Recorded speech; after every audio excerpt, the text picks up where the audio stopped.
What is an artist studio and what do you do there? I have a lot of art materials and they're all stored there.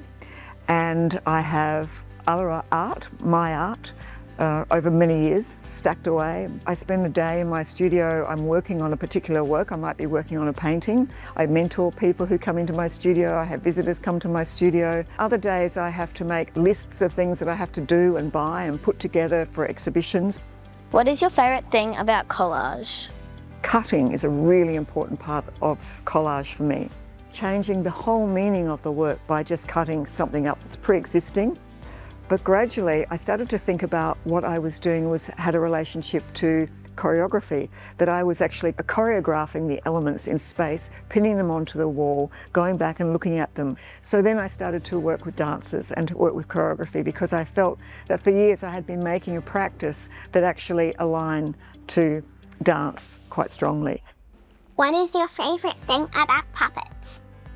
If you're an artist by yourself in the studio, you're sort of manipulating sort of an object. It's also manipulating an object in space, and it's temporal, it's about time as well. For me, sometimes it might be just something hanging on my studio on a string or made of small fragments, and I go past it and it moves. And sometimes those things can give me some inspiration for something else. What do costumes allow you to do? It does allow for an identity or a character to just have something that can be transformative. So it gives you a pathway for transformation. Tell us about how your visit to RMOA and the Melbourne Theatre inspired parts of this artwork.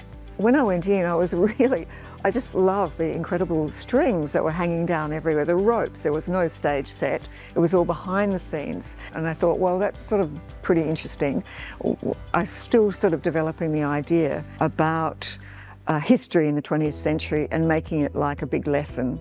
And so this was sort of, I thought, I'm going to try somehow make this like a lesson. And you will see in the artist ballet on the ground, there's all this sort of notations.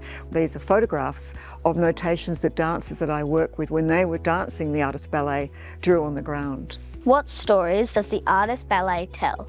The artist ballet has lots of stories, and I think I want you to find those stories. And you know, when you come to visit, you'll find them sometimes. The story might change for yourself. So look at the details and more stories will happen. Why did you create this artwork? The opportunity to make this work was significant. This experience will make other artwork, and that's how I work. So the experience of being here in this place, in this time, will go into new work. And that's always a great thing for an artist. Sally, how do you feel when you see it on display at RMOA? I was very excited to see the work. I think it's really sitting in the space very well. I hope people are enjoying the work or being at least stimulated by the work and can think about the different ways that art can be approached in contemporary times. What do you hope the people who see the artist ballet will think and feel? We put all sorts of things into it in a way of how we think they might respond, but we don't know. And I think that's the most exciting thing about art. It's open-ended. If you could meet anyone, living or dead, who would you choose and why? You know, I would love to have had dinner with my great aunt, Bessie Davidson. Her and Margaret Preston, they went to Paris together, they were partners.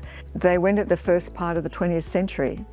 And there were two women artists. It was particularly hard for them at that time. So this was the seeds for this particular work. Because she had been my great aunt, she was a great mentor in the sense of, even though we never met, the very fact that I had a woman artist who lived in Paris and she was a relative, that was pretty incredible for me. And also, that's why I'm always interested in mentoring other artists, because I think sometimes you just have to know that an artist can exist to see them. So I would love to have dinner with her.